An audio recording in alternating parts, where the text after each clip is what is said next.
Praise the Lord. Mount Carmel church Ajmer YouTube channel से जुड़े सभी दर्शक गणों को और सब्सक्राइबर्स को जल्द आने वाले प्रभु यीशु मसीह के मधुर मीठे नाम में आज की शाम शनिवार की सत्संग में आपका हार्दिक अभिनंदन करते हैं। आशा करते हैं आप सब अच्छे होंगे। परमेश्वर ने आपको दिन भर संभाला, जय के उत्सव में लेके चला। आइए हम मिलकर इस सत्संग को आरंभ करें। आरंभिक प्रार्थना में अपने सरों को झुकाएं। हमारे दयालु स्वर्गीय पिता परमेश्वर, हम बड़ी नम्रता और दीनता के साथ तेरे चरणों में आते हैं, तुझे अब्बा पिता कहकर पुकारते हैं, धन्य कहते हैं तुझे, क्योंकि तू सचमुच में आदर के योग्य है, स्तुति के योग्य है, स्तुति के सिंहासनों पर विराजमान है। और प्रभु, जब हम तेरी आराधना करते हैं तो हमारे मध्य में उपस्थित होता है। तेरा धन्यवाद करते हैं। तेरा वायदा है, जहाँ 2 या 3 मेरे नाम से इकट्ठे होते हैं उनके बीच में होता हूँ। प्रभु, आज शाम हम तेरी उपस्थिति को महसूस करते हैं। हमारे अपने सब लोग हम अपने अपने घरों में हैं, दूर हैं एक दूसरे से, लेकिन हम मिलकर तेरी आराधना करना चाहते हैं और तेरे वचन में से कुछ सुनना और समझना चाहते हैं प्यारे परमेश्वर। और उसके बाद हम बहुत सारे लोगों के लिए प्रार्थना करना चाहते हैं, ताकि वो प्रभु जी अपने अपने मन में शांति पाएँ, खुशी पाएँ, आनंद पाएँ और कोई भी अंधकार की शक्ति उन पर प्रबल न होने पाए। धन्यवाद करते तूने हमारी प्रार्थना को सुना है। सब कुछ यीशु मसीह के नाम से मांगते हैं, आमीन। Praise the Lord. ये समय होगा मेरे और आपके लिए कि हम मिलकर प्रभु की कुछ देर आराधना करेंगे। और जब हम आराधना करते हैं तो ब्रदर एनोश, पास्टर एनोश और उनकी टीम हमारे साथ होगी और वो मिलकर हमें प्रभु की आराधना में ले जाएंगे।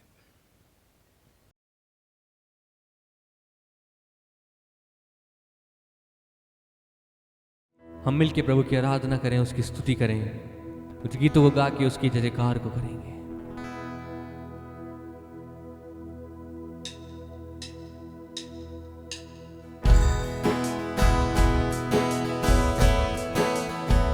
ओ जय जय होवे यीशु तेरी,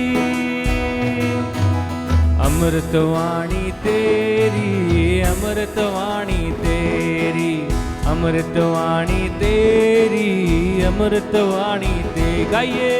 अमृतवाणी तेरी, अमृतवाणी तेरी, अमृतवाणी तेरी, अमृतवाणी तेरी।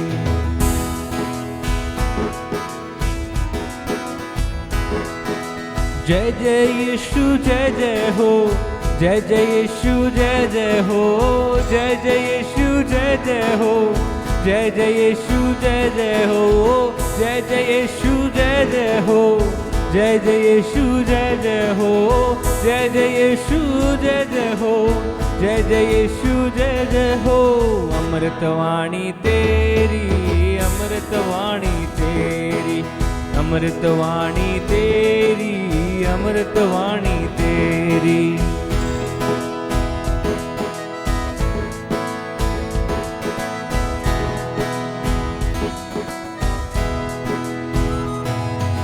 जय जय पिता जय जय हो, जय जय पिता जय जय हो, जय जय पिता जय जय हो, जय जय पिता जय जय, जय जय पिता जय जय हो, जय जय पिता जय जय हो, जय जय पिता जय जय हो, जय जय पिता जय जय हो।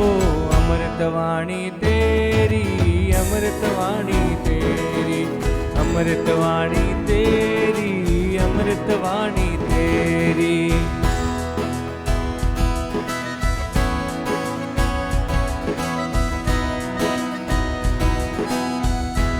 जय जय आत्मा, जय जय आत्मा जय जय हो, जय जय आत्मा जय जय हो, जय जय आत्मा जय जय हो, जय जय आत्मा जय जय हो, जय जय आत्मा जय जय हो, जय जय आत्मा जय जय हो, जय जय आत्मा जय जय हो, जय जय आत्मा जय जय हो।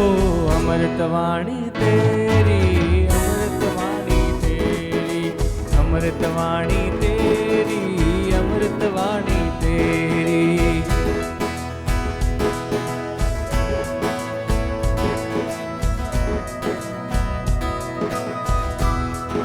जय जय यीशु, जय जय यीशु जय जय हो, जय जय यीशु जय जय हो, जय जय यीशु जय जय हो, जय जय यीशु जय जय हो, जय जय यीशु जय जय हो, जय जय यीशु। भक्ति करे प्रभु की, जय जय यीशु जय जय हो, जय जय यीशु जय जय हो। अमृतवाणी तेरी, अमृतवाणी तेरी, अमृतवाणी तेरी, अमृतवाणी तेरी, अमृतवाणी तेरी, अमृतवाणी तेरी, अमृतवाणी तेरी, अमृतवाणी ओ अमृत, अमृतवाणी तेरी, अमृतवाणी तेरी, अमृतवाणी तेरी, अमृतवाणी तेरी, अमृतवाणी तेरी, अमृतवाणी तेरी, अमृतवाणी तेरी, अमृतवाणी तेरी। तेरी जय जयकार करते हैं यीशु, तेरी महिमा करते हैं अब्बा पिता, तेरी स्तुति करते हैं खुदा, तू महान है। ओ जय जय यीशु नाम, तू ही है सबसे ऊंचा नाम, तुझे ऊंचा उठाते यीशु नाम।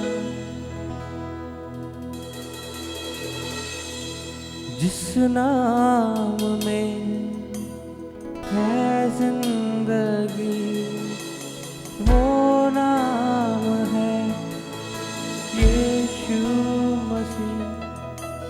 जिस नाम में है बंदगी, वो नाम है यीशु मसीह।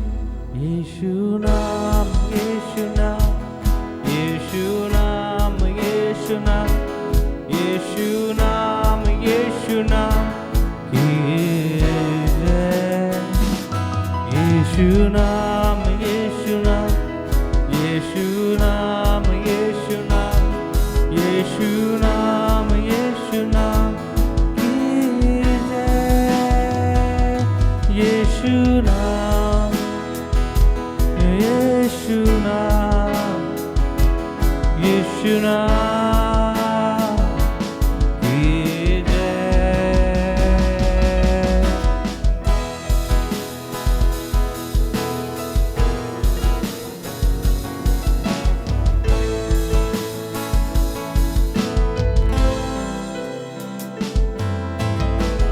हाथों को उठा के आराधना करें प्रभु की।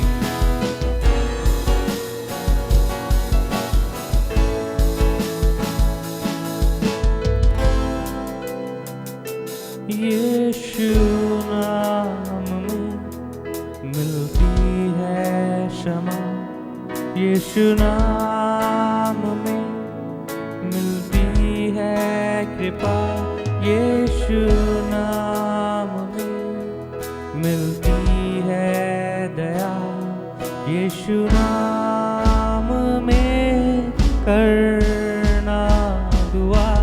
यीशु नाम, यीशु नाम, यीशु नाम, यीशु नाम,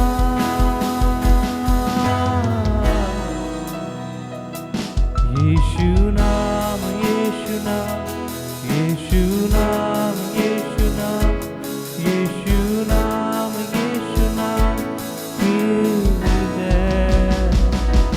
यीशु नाम, यीशु नाम, यीशु नाम, यीशु नाम, यीशु नाम, यीशु नाम रमाशांतरा नमस्ते केरे लावा। यीशु नाम, यीशु नाम, यीशु नाम, यीशु नाम, यीशु नाम, यीशु नाम की जय। हालेलुया। यीशु नाम, यीशु नाम, ओ मीठा नाम यीशु नाम, हाँ सच्चा नाम यीशु नाम की जय। ऊंचा नाम यीशु नाम, प्यारा नाम यीशु नाम, हाँ मीठा नाम यीशु नाम की जय।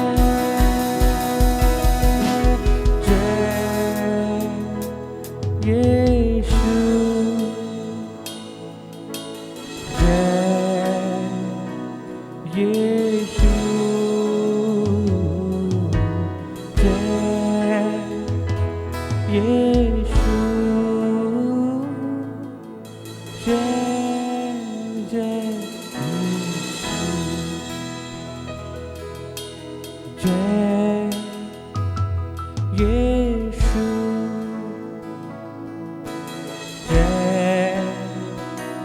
यीशु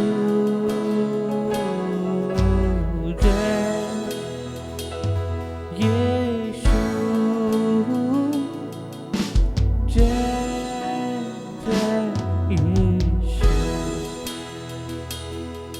मेरे मन में तू ही तू,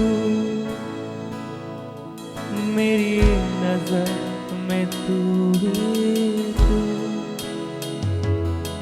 मेरे होठों पे तू ही तू, मेरे दिल में तू ही तू, मेरी नजर में तू ही तू, मेरे दिल में तू ही तू, मेरे होठों पे तू ही तू, मेरे दिल में तू ही तू। हाथों को उठा के गाएंगे जय यीशु हालेलुया जय यीशु जय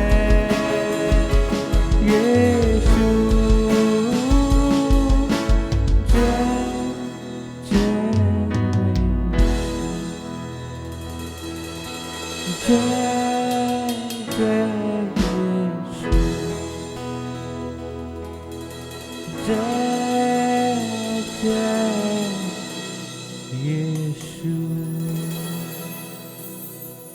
मेरी नज़र में, मेरे होठों पे, मेरी बातों पे, मेरे दिल में केवल तू। तेरा शुक्रिया करते हैं अब्बा, तू सबसे ऊंचा और तू मेरे जीवन से ऊंचा होता चला जा प्रभु। मैं घटता जाऊं और तू बढ़ता जा प्रभु। आइए प्रभु के दास के द्वारा उसके वचन को प्रभु के दास के द्वारा हम सुनेंगे।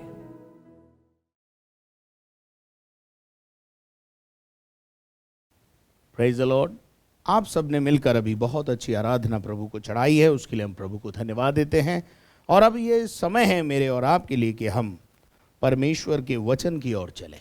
अजीज़ों, आज शाम प्रभु यीशु मसीह के वचन में से गॉस्पल ऑफ मार्क यानी मरकुस रचित सुसमाचार उसका पहला अध्याय और उसके 21 पद से लेकर के 28 पद तक हम परमेश्वर के वचन में से कुछ बातों को पढ़ेंगे। पढ़िए।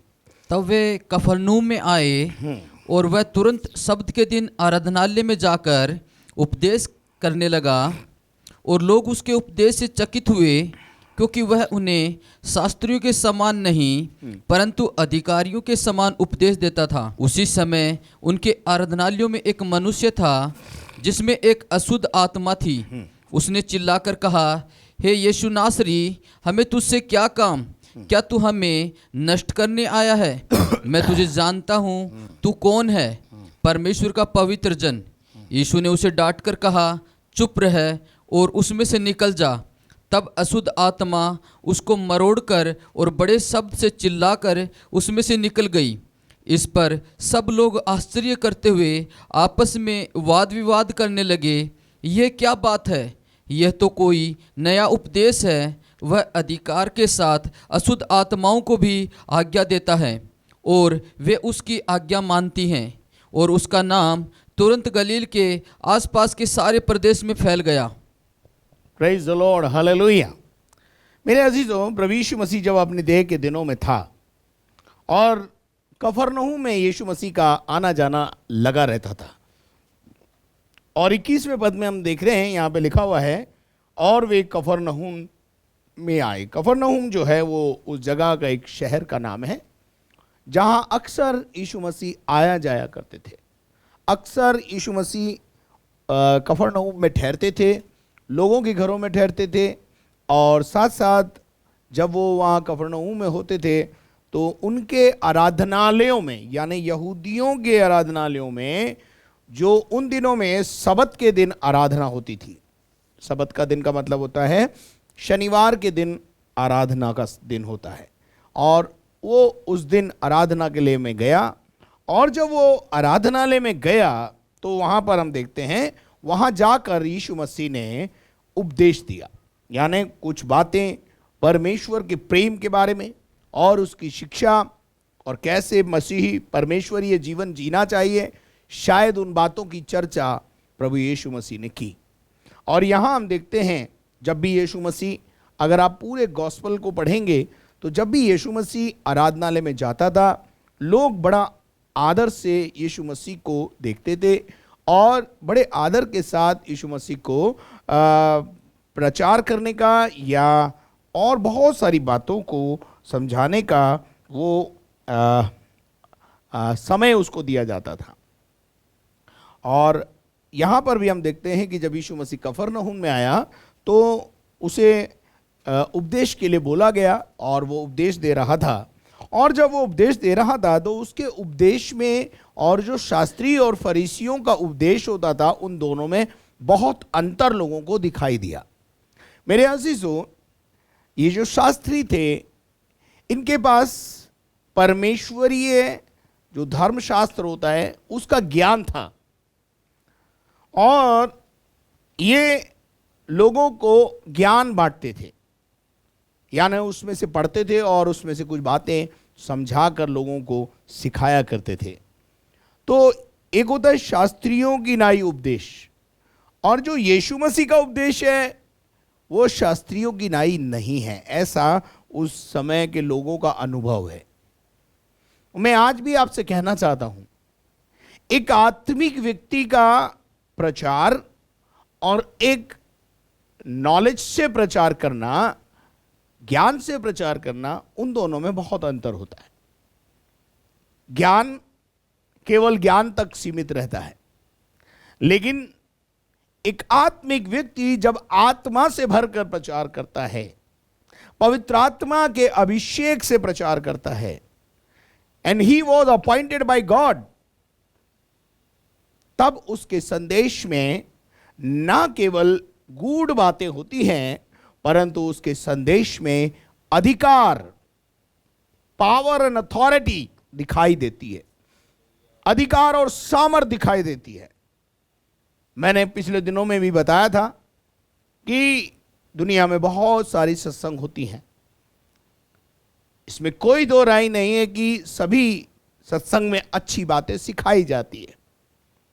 कोई सी भी सत्संग में चले जाएं, किसी भी बाबा की सत्संग हो, किसी की भी सत्संग हो, वहाँ लोगों को यही उपदेश दिया जाता है कि अच्छा जीवन जियो, अच्छे रास्ते पे चलो, झूठ मत बोलो, चोरी मत करो, ये मत करो, वो मत करो। वो जो मॉरल साइंस में हमने सीखा उससे भी कुछ थोड़ी गहरी बातें वहाँ पर बताई जाती हैं। बहुत अच्छा सिखाया जाता है, मैं किसी की क्रिटिसाइज नहीं करता, परंतु जितना उन्होंने पाया है उतना वो जरूर लोगों को बांट रहे हैं। परंतु मेरे बात यह है कि परमेश्वर का राज्य बातों में नहीं है परंतु सामर्थ्य में है। क्या उस लक्ष्यधार भाषण से लोगों के जीवन परिवर्तित हो रहे हैं? अगर हो रहे हैं तो बहुत अच्छी बात है, परमेश्वर की सामर्थ प्रकट हो रही है लोगों। मेरी बात सुनिए, लोग अपनी गंदी आदतों को छोड़ना चाहते हैं। जब हम बोलते हैं, किसी भी सत्संग में जाते हैं तो शराब के खिलाफ बोला जाता है, जुए के खिलाफ बोला जाता है, सट्टे के खिलाफ बोला जाता है या गलत कामों को रोकने के लिए बोला जाता है।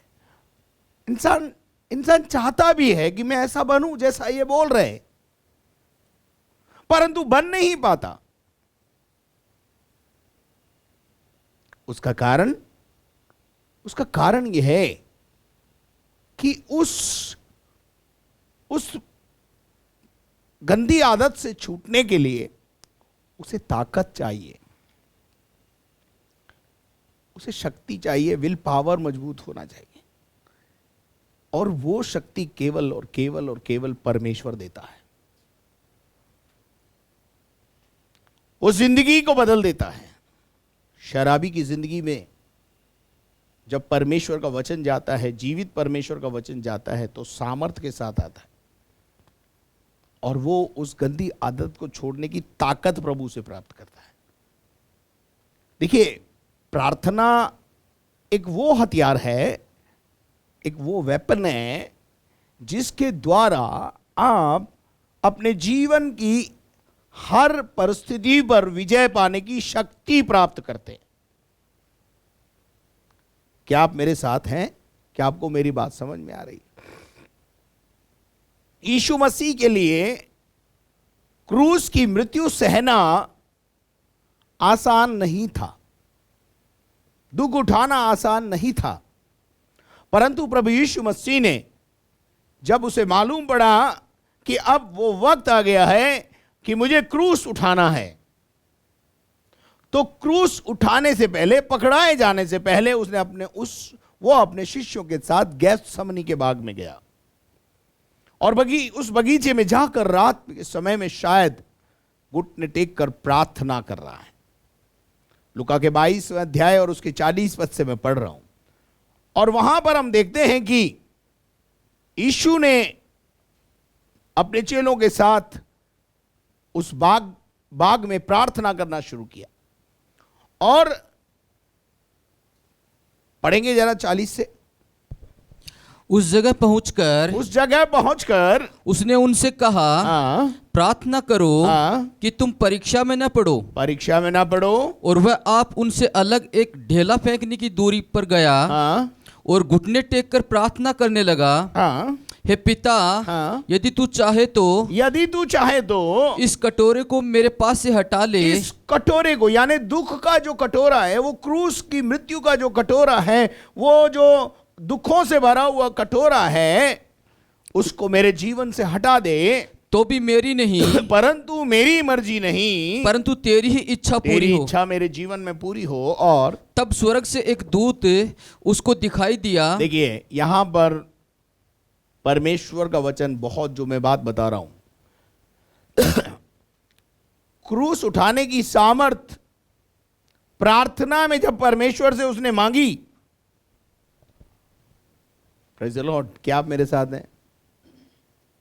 प्रार्थना में जब उसने परमेश्वर से सामर्थ मांगी, प्रभु यीशु मसीह ने तो कहा कि ये प्याला मैं नहीं पीना चाहता हूं, मैं इस क्रूस की दुख को उठाना नहीं चाहता हूं, परंतु फिर भी मेरी मर्जी नहीं पर तेरी मर्जी पूरी हो। लेकिन बाइबल बताती है परमेश्वर की मर्जी तो यही थी। यशायाह ने पहले ही कह दिया था कि परमेश्वर को यह भाया है कि वो कुचला जाए, परमेश्वर को यह भाया है कि वो क्रूस की मृत्यु को सहे, उसके कोड़े लगाए जाएं।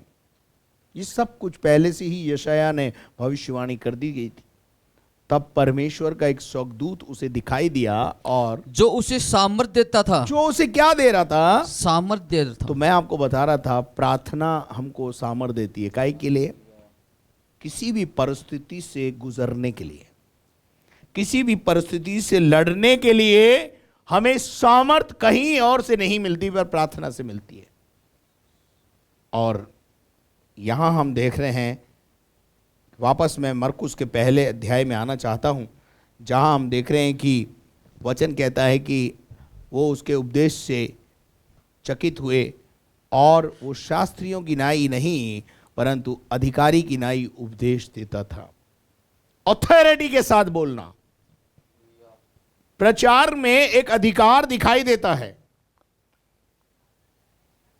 प्रचार में एक दिखाई देता है कि हम परमेश्वर की सामर्थ को प्राप्त कर रहे हैं। और 23 पद में लिखा है, पढ़ेंगे ब्रदर, मरकुस 1:23। उसी समय उनके आराधनालय में, देखिए, जब एक सामर्थ से भरा हुआ व्यक्ति सामने होता है, अभिषेक पाया हुआ व्यक्ति जब सामने होता है, तो क्या होता है वो मैं आपको बताना चाहता हूं। परमेश्वर का राज्य लच्छेदार भाषण में नहीं है, बस मैं इतना ही कहना चाहता हूं, परंतु परमेश्वर का वचन सामर्थ के साथ उतरता है। लेकिन बोलने वाला पर डिपेंड करता है कि बोलने वाला परमेश्वर का इंस्ट्रूमेंट है कि नहीं, अभिषेक पाया हुआ है कि नहीं, या केवल ज्ञान पाया हुआ है। ज्ञान तो बहुत है लोगों को, लेकिन क्या वो ज्ञान काम आ रहा है? मेरे अजीजों, तिमई का पुत्र बर्तुलमई, ज्ञान बहुत है उसको, अंधा भिखारी है, लेकिन ज्ञान है। यीशु मसीह की 28 पीढ़ी के बारे में जानकारी है, लेकिन अंधा है। क्यों अंधा है? क्योंकि आज तक ज्ञान जरूर मिला उसे, पर यीशु मसीह के साथ उसका पर्सनल एनकाउंटर नहीं हुआ है। लेकिन बाइबल बताती है कि आज जब यीशु मसीह वहां से होकर गुजर रहा है, मैं मरकुस 10 अध्याय के 46 पद में बोल रहा हूं, जब यीशु मसीह वहां से गुजर रहा है और किसी से उसने पूछा ये इतनी आवाज, इतनी भीड़ भाड़ क्या है, ऐसी कोलाहल क्या हो रहा है, तो किसी ने कह दिया इधर से यीशु जा रहा है, जिसके बारे में ज्ञान था। देखिए, ज्ञान इसके अंधेपन को दूर नहीं कर रहा है, ज्ञान इसके भिखारीपन को दूर नहीं कर रहा है। I want to tell you one thing,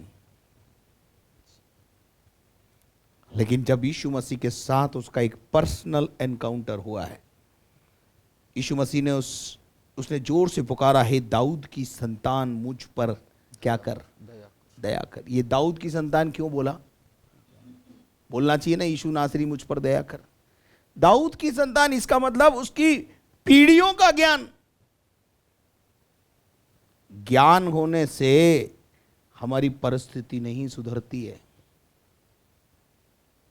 आज मैं बहुत सारे ज्ञानियों को जानता हूं, ज्ञान बहुत है, बाइबल भी पूरी रटी हुई है। हो सकता है आप जिस धर्म में हैं उसका धर्मशास्त्र का पूरा ज्ञान आपको है, लेकिन क्या आपकी परिस्थितियां आपका ज्ञान बदल सकता है? जब तक कि परमेश्वर की सामर्थ और परमेश्वर के साथ एक एनकाउंटर ना हो।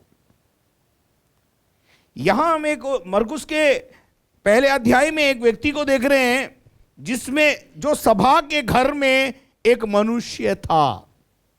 इसका मतलब मैं ऐसा महसूस करता हूं कि ये व्यक्ति कई सालों से आ रहा है और शास्त्रियों का प्रचार सुन के जा रहा है। एक औरत के लिए लूका के अंदर 10वें अध्याय में लिखा हुआ है कि एक औरत 18 साल से कुबड़ी थी और बराबर आराधनालय में आती थी और आराधनालय से वापस चली जाती थी। जैसी आती थी वैसी चली जाती थी, परिस्थिति कोई नहीं बदलती थी। क्यों हमारी परिस्थिति नहीं बदली? क्यों ये व्यक्ति जो सभाघर में आता है इसमें दुष्ट आत्मा है? अगर मैं एक शब्द में आपको उत्तर दूं, एक लाइन में उत्तर दूं, ये इसलिए हुआ कि आराधनालय में यीशु नहीं था। लेकिन जब यीशु आया और यीशु मसीह ने उपदेश दिया, ऑथोरिटी के साथ प्रचार किया, एक अभिषेक पाया हुआ व्यक्ति जब सभाघर में आ गया, तो वो व्यक्ति जिसमें दुष्ट आत्मा थी अपने आप को छुपा नहीं पाया, उस अभिषेक के सामने खड़ा नहीं रह पाया। आज भी जब आप कलीसिया में आते हैं, कई बार ऐसा होता है कि परमेश्वर के दास के पास सामने आप खड़े नहीं रह पाते और गिर जाते हैं। और यहां पर हम देखते हैं कि वहां एक मनुष्य था जिसमें दुष्ट आत्मा थी। यीशु ने तो कुछ नहीं बोला, यीशु ने तो सिर्फ अपना काम किया, उपदेश दिया, लेकिन आगे होकर ये चिल्लाने लगा। पढ़ेंगे ब्रदर जरा इस आयत को। उसने चिल्लाकर कहा, हे यीशु नासरी, हे यीशु नासरी, हमारे जीवन, हमारे चर्च में, हमारे आराधनालय में, हमारे सभाघर में तेरा क्या काम? ऐसा ही लिखा है क्या? हमें तुझसे क्या काम? क्यों आ गया है तू यहाँ? हम तो बढ़िया चल रहे हैं, कई सालों से भवन में आ रहे हैं, जा रहे हैं, कोई भी फर्क नहीं पड़ रहा है, आज तू क्यों आ गया है? एक बात जिंदगी में ध्यान रखना, जब यीशु आ जाता है तो अंधकार की शक्तियां हिलने लगती हैं। जब यीशु आ जाता है सामर्थ के काम प्रकट होने लगते हैं। और ना केवल यीशु, परंतु एक सच्चा यीशु का चेला जहां खड़ा होता है, एक भविष्यद्वक्ता जहां खड़ा होता है, वहां सामर्थ के काम आज भी प्रकट होते हैं। And nobody can stop, कोई इन्हें रोक नहीं सकता। वो चिल्लाकर कहने लगे, क्या तू हमें नष्ट करने आया है? वाय यीशु, तू क्यों हमारे आराधनालय में आ गया, क्यों हमारे सभाघर में आ गया? हम तो देख कई सालों से आ रहे जा रहे, कुछ भी नहीं हुआ, लेकिन आज हम तेरे सामने खड़े नहीं रह पा रहे। ये चिल्लाकर कहने लगा, तू क्यों आया है हमारे आराधनालय में? हमें तेरी जरूरत नहीं है। पर यीशु ने उस तुरंत क्या कहा? पढ़ो। यीशु ने उसे डांट कर कहा, यीशु ने उसे डांट कर कहा, चुप रह चुप रहे, और उसमें से निकल जा। Keep quiet and come out, चुपचाप इसमें से निकल जाओ। Hallelujah, praise the Lord. क्यों ऐसा बोला यीशु मसीह ने? बिकॉज यीशु को पता है मेरे पास परमेश्वर के वचन के साथ अधिकार और सामर्थ्य भी है। Praise the Lord. और मैं कहता हूं आज भी परमेश्वर के अभिषिक्त दास जब दुष्ट आत्मा को डांटते हैं, दुष्ट आत्मा यीशु का नाम सुनते ही निकल जाती है। हालेलुया। हमें भी डांटने और दुष्ट आत्माओं को निकालने का अधिकार यीशु मसीह देके गए हैं। यहां लिखा है, क्या तू हमें नाश करने आया? मैं तुझे जानता हूं कि तू कौन है। देखिए, ये व्यक्ति यीशु को नहीं जाना, पर व्यक्ति के अंदर जो अशुद्ध आत्मा है वो यीशु को जाने है। इसका मतलब क्या है मालूम है? इस जगत का अंदर जो दुष्ट आत्माओं का जगत है वो सब यीशु को जानती है। ना केवल यीशु को जानती हैं, परंतु यीशु की सामर्थ को भी जानती हैं, और वो जानती हैं कि अब यीशु आ गया है। देखिए, ये एक जगह लिखा है, तू हमें क्यों सताने आ गया, तू हमें क्यों निकालने आ गया। अगर आप उस देखेंगे गरासनियों के देश में, मरकुस के 5वें अध्याय में, कि गरासनियों के देश में जब यीशु मसीह गया गरासनी नगर में, तो वहाँ एक व्यक्ति है जो कब्रों में रहता है और साखलों से बांधा जाता है, साखलों को तोड़ देता है और नंगा रहता है।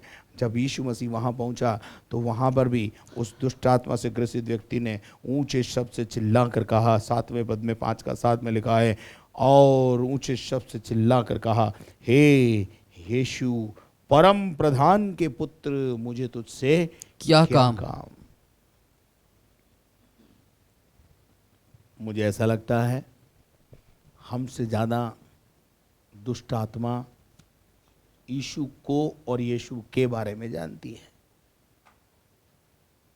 अगर आप याकूब की पत्री 2 अध्याय और उसके 19 पद को भी पढ़ें, 19 से पढ़ें, याकूब 2 19 20 पढ़ें।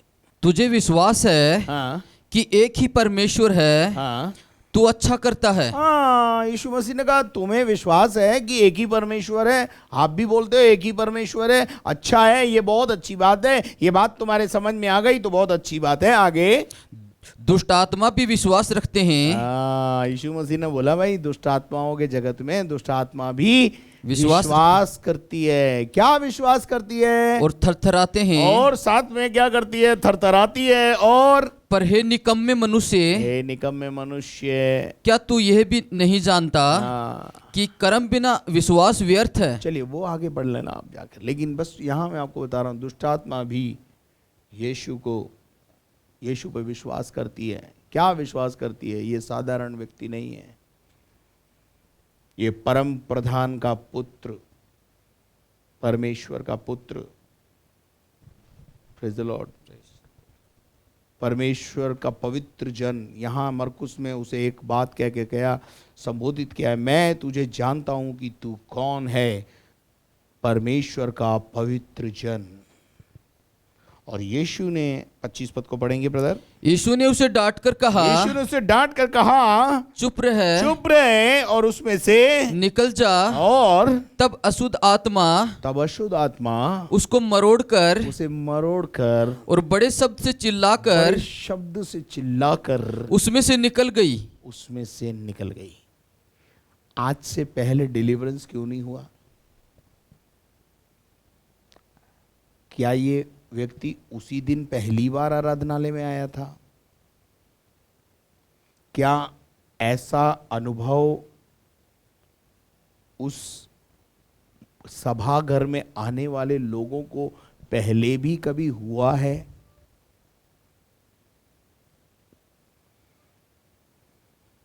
मैं ऐसा विश्वास करता हूं नहीं। क्यों? मैं आपको बताता हूं क्यों।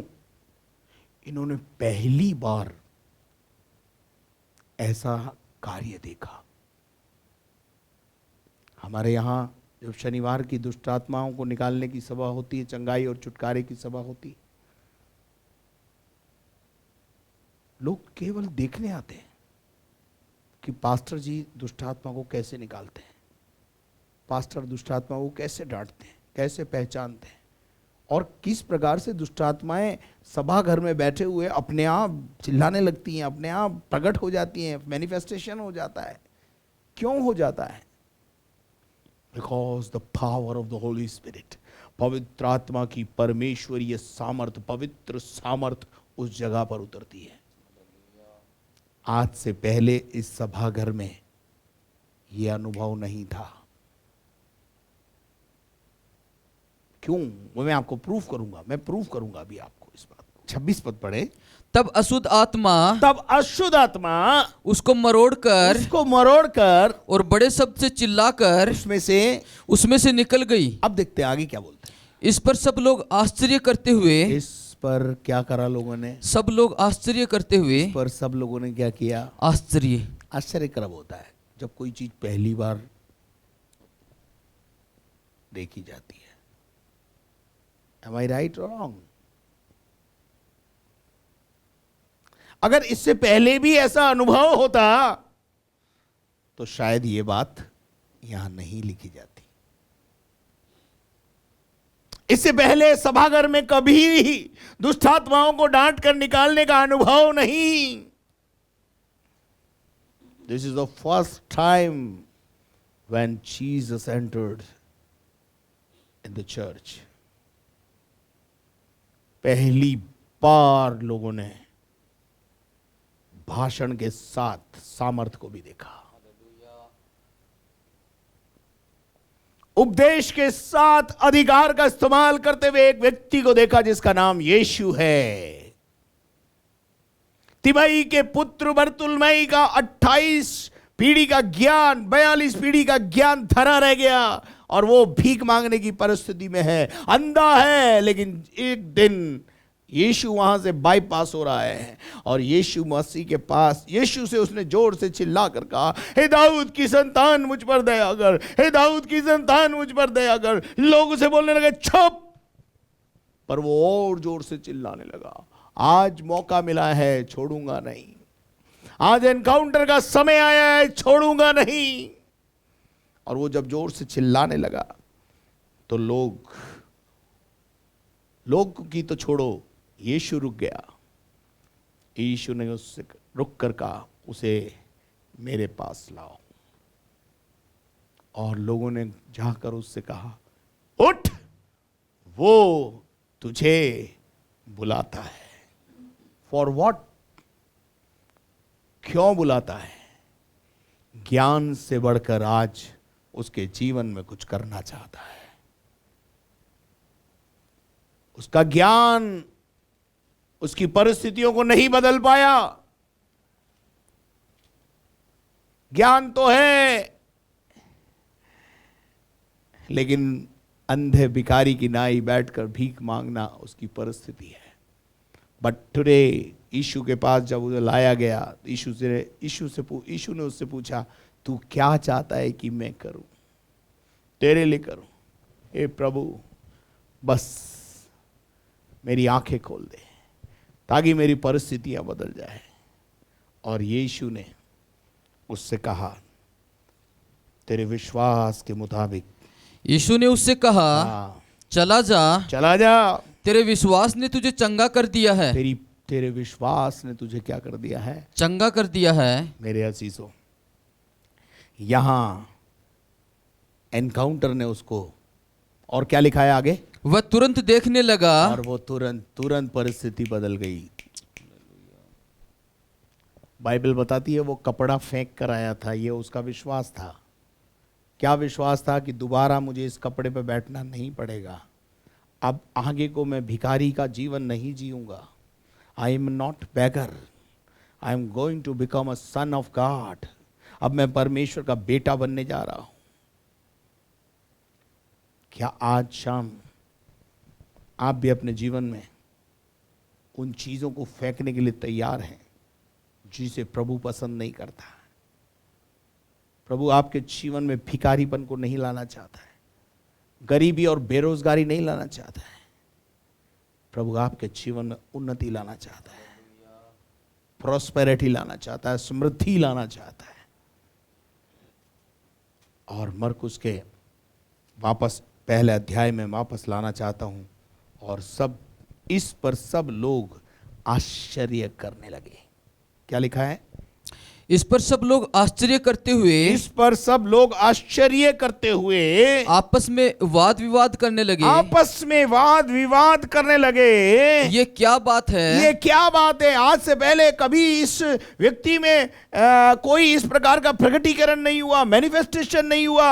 अरे हर संडे, हर शनिवार के दिन, सबत के दिन ये तो बराबर आता है, और शास्त्री और फरीसी तो बराबर प्रचार करते हैं, सब कुछ अच्छा ही तो चल रहा था। लेकिन आज क्या हो गया है? आज यीशु आ गया है। एक अभिषिक्त परमेश्वर का जन आ गया है। परमेश्वर का राज्य बातों में नहीं है, सामर्थ्य में। क्या आप मेरे साथ हैं? और ये तो कोई नया उपदेश है। ये तो क्या दिखता है भाई? ये तो कोई नई चीज है, नया। Praise the Lord, something new. जब यीशु आता है तो नया करता है। यीशु पुराना हटा देता है, नया बना देता है, हमारी परिस्थितियों को नया कर देता है, पुरानी बदल देता है। और लिखा है यह तो कोई नया उपदेश है, और वह अधिकार के साथ, वो अधिकार के साथ, अब ध्यान से सुनिए, अधिकार के साथ और अशुद्ध आत्माओं को भी आज्ञा देता है। अरे आज से पहले सभाघर में ऐसा अनुभव कभी नहीं हुआ है। आपके परिवार में हो सकता है आज से पहले ऐसा अनुभव कभी नहीं हुआ। हो सकता है आज तक तिमई के पुत्र बरतुल्मै के पास बहुत सारे शास्त्री और फरीसी आए और उन्होंने इसको पाठ पढ़ाया, शिक्षा दी, ज्ञान दिया, लेकिन चमत्कार, सामर्थ के काम एनकाउंटर से जाते हैं। आज शाम मेरा एक संदेश आपको यह है, क्या आपका यीशु मसीह के साथ एक पर्सनल एनकाउंटर हुआ है? क्या आपकी यीशु मसीह से सभाघर में पर्सनल मुलाकात हुई है? हो सकता है आप हमारे आराधनालय में भी कई सालों से आए होंगे, आए और वैसे ही चले गए। आपको जरूरत है कि स्पर्श की, आपको जरूरत है एक पर्सनल एनकाउंटर की। आज शाम प्रभु आपको छूना चाहता है, एक पर्सनल एनकाउंटर। आपकी दुष्ट आत्माओं को बाहर कर देगा, आपकी परिस्थितियों को बदल देगा। पर्सनल एनकाउंटर, व्यक्तिगत रूप से यीशु मसीह को जानना। पर्सनल एनकाउंटर का मतलब होता है व्यक्तिगत यीशु से मुलाकात। आज से पहले सभाघर में कभी ऐसा काम नहीं हुआ। तो क्या हुआ? और वो अशुद्ध आत्माओं को आज्ञा देता है और वे आज्ञा मानती हैं। हमने कभी नहीं देखा। व्हाट ए वंडरफुल एक्सपीरियंस, कितना अद्भुत अनुभव। आप जब प्रभु के भवन में आते हैं, परमेश्वर छूता है, परमेश्वर का वचन बात करता है, परमेश्वर का वचन तोड़ देता है, परिस्थितियों को बदल देता है। ये सब काम कौन करता है और आपके जीवन में ये काम कैसे होंगे?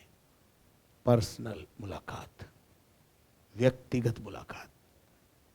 यीशु हमारे बीच में, मैं आज भी आपको कहना चाहता हूं, यीशु हमारे इस ऑनलाइन सर्विस में भी हमारे साथ है। छू लो उसे, पकड़ लो उसे, जाने मत दो उसे। बोला आज तो तुझे मेरी परिस्थिति बदल के ही जाना होगा। आज मैं मेरे ज्ञान को अलग करता हूं। कपड़ा फेंकने का अर्थ है ज्ञान को अलग कर देना। मेरे अजीजों, ज्ञान तो शास्त्री और फरीसी और सदुकियों को बहुत था, परंतु जीवन की बातें उनके पास नहीं थी। आश्चर्य कर्मों के साथ, सामर्थ के साथ वो कभी इस सेवा को नहीं करते थे। परंतु जब यीशु मसीह आया, यीशु मसीह ने खुद इस परमेश्वरीय सामर्थ का इस्तेमाल किया और उसके बाद ना केवल खुद किया लेकिन शिष्यों को भी सिखाया। एंड आफ्टर 3 years हम देखते हैं कि शिष्य भी भरपूरी से चमत्कार करने लगे। और ना केवल शिष्यों के साथ ये कहानी खत्म हो गई है, आज की तारीख में भी यीशु मसीह जहां होता है वहां चमत्कार होता है। Praise the Lord. क्या आप मेरे साथ हैं? और बाइबल बताती है 28 पद में लिखा हुआ है, सो उसका नाम तुरंत गलील के आसपास के सारे देश में फैल गया। आज भी दुष्ट आत्माएं निकाली जाती हैं, बीमार चंगे होते हैं। मेरे अजीजों, मैं आपको बताना चाहता हूं, ये क्या बात है कि दुष्ट आत्माएं इसका कहना मानती है। एक और जगह मैं आपको बताना चाहता हूं, जब प्रभु यीशु मसीह उस आंधी और तूफान में फंसे हुए थे। पढ़ेंगे लूका का 8 अध्याय और उसके 25 और 26 पद को। 24, 25, 26 पढ़, 24, 25 पढ़ दीजिए बस। तब उन्होंने पास आकर उसे जगाया और कहा, स्वामी स्वामी, हम नाश हुए जाते हैं। हम नाश हुए जाते हैं। तब उसने उठकर आंधी को और पानी की लहरों को डांटा और वे थम गए और वे क्या और हो गए? चैन हो गया। चैन हो गया। और तब उसने उनसे कहा, तुम्हारा विश्वास कहाँ था? पर वे डर गए और अचंभित होकर आपस में कहने लगे। यीशु मसीह ने ये जो काम किया ना, लहरों को डांट दिया, पानी को थमा दिया, आंधी को थमा दिया, ऐसा एक्सपीरियंस चेलों को पहले नहीं था। ये कौन है? ये कौन है जो आंधी और पानी को भी आज्ञा देता है? ये कौन है भाई? हमने तो इसको 5,000 लोगों को रोटी खिलाते देखा है, 4,000 लोगों को रोटी खिलाते देखा है, पर आंधी और पानी भी इसका कहना मानते हैं। ये आज हम पहली बार देख रहे हैं। यहां दुष्टात्मा निकलती है उसके नाम से, सभागर में लोग पहली बार देख रहे हैं। चेले इस अनुभव को आज पहली बार कर रहे हैं। मेरे अजीजों, आज शाम आपको भी प्रभु एक ऐसे अनुभव में से निकाल के ले जाना चाहता है। मैं आपको अंत में एक बात बताना चाहता हूं। सृष्टि, कायनात को बनाने वाला प्रभु यीशु मसीह, और सारी सृष्टि आज भी उसका कहना मानती है। सूरज, चांद, तारे, पेड़ पौधे, जीव जंतु, जंगली जानवर, सब, वन पशु। आपको पता है, बाइबल में एक बहुत अच्छी बात मैं पढ़ रहा था और मुझे बहुत अच्छी लगी। जंगल में मरकुस का 1 अध्याय और उसके 13 पद को पढ़ें। जंगल में 40 दिन, जंगल में यीशु मसीह 40 दिन तक शैतान ने उसकी परीक्षा की और वह वन पशुओं के साथ रहा। किसके साथ रहा? वन पशुओं के साथ रहा। किसके साथ रहा? वन पशुओं के, जंगली जानवरों के बीच में। इसका मतलब क्या है मालूम है? जंगली जानवरों के बीच में कौन रहा? यीशु मसीह। इसका मतलब किसी भी जानवर ने यीशु मसीह को हानि नहीं पहुंचाई। क्यों? वो अपने क्रिएटर को जानते हैं। आग उसका कहना मानती है, पानी उसका कहना मानता है, लहरें उसका कहना मानती हैं, आंधी और तूफान उसका कहना मानते हैं, तारे उसका कहना मानते हैं, स्वर्गदूत उसका कहना मानते हैं। एक एक सृष्टि की हर एक कण कण जो है वो सब उसका कहना मानते हैं, लेकिन मनुष्य ही एक ऐसा प्राणी है जो उसका कहना नहीं मानता। Praise the Lord. और जिस दिन आप उसका कहना मानना शुरू करेंगे, जिस दिन आप उसकी आज्ञा मानना शुरू करेंगे, ये सृष्टि आपका आज्ञा मानना शुरू कर देगी। Praise the Lord. परमेश्वर ने यीशु मसीह को भेजा और यीशु मसीह ने हमको भेजा। जब हम दुष्ट आत्मा को बोलते हैं निकलो यीशु के नाम में चलो, तो दुष्ट आत्मा बोलती है अच्छा जा रही हूं। बीमारी को बोलते हैं बीमारी यीशु के नाम में जाओ, जाना पड़ता है। मेरे प्रिय लोगों, पर जरूरत है इस बात की, सभाघर में यीशु होना चाहिए और यीशु के साथ एक व्यक्तिगत मुलाकात आपकी समस्त परिस्थितियों को बदल के रख देगी। आज केवल मेरा विषय यही है कि आपका यीशु मसीह के साथ आपका घर एक सभाघर में बदल जाए। आप यीशु से कहिए यीशु ये घर मेरा नहीं है, आज से ये घर तेरा है, आज से ये घर तेरा है प्रभु, तू इसमें आ जा। बहुत सारे आराधनालयों में यीशु नहीं है, इसलिए वहां इस प्रकार के अनुभव नहीं है। कलीसियाएं तो बहुत हैं, भारत में बहुत कलीसियां हैं, विश्व में बहुत कलीसियां हैं, लेकिन सामर्थ कहीं कहीं प्रकट हो रही है। मैं इस पर ज्यादा टिप्पणी नहीं करना चाहता, परंतु परमेश्वर का राज्य बातों में नहीं है। जहां यीशु है वहां सामर्थ प्रकट होती है। आइए आज शाम के समय में आपकी परिस्थिति को बदल देने वाला यीशु आपके पास खड़ा हुआ है। उसको अपने घरों में, सभाघर में, प्रार्थना सभाओं में आने के लिए निमंत्रण दें, क्योंकि आपको पता है यीशु आ गया ना, सब कुछ ठीक हो जाएगा। हालेलुया। आइए हम अपनी आंखों को बंद करें, प्रार्थना करें। हमारे जीवित और महान परमेश्वर, जितने घरों में दुष्ट आत्माओं का वास है, अब भी इसी समय यीशु की सामर्थ जगह ले ले।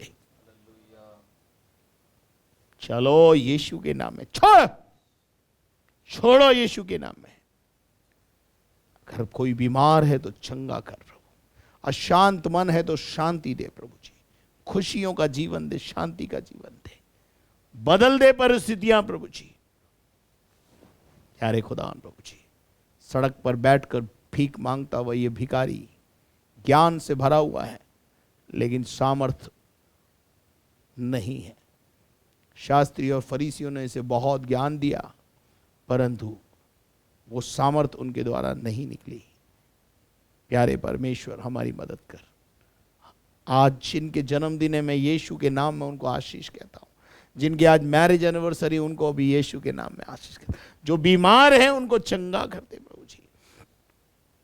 कल तेरा पाक पवित्र दिन है प्रभु।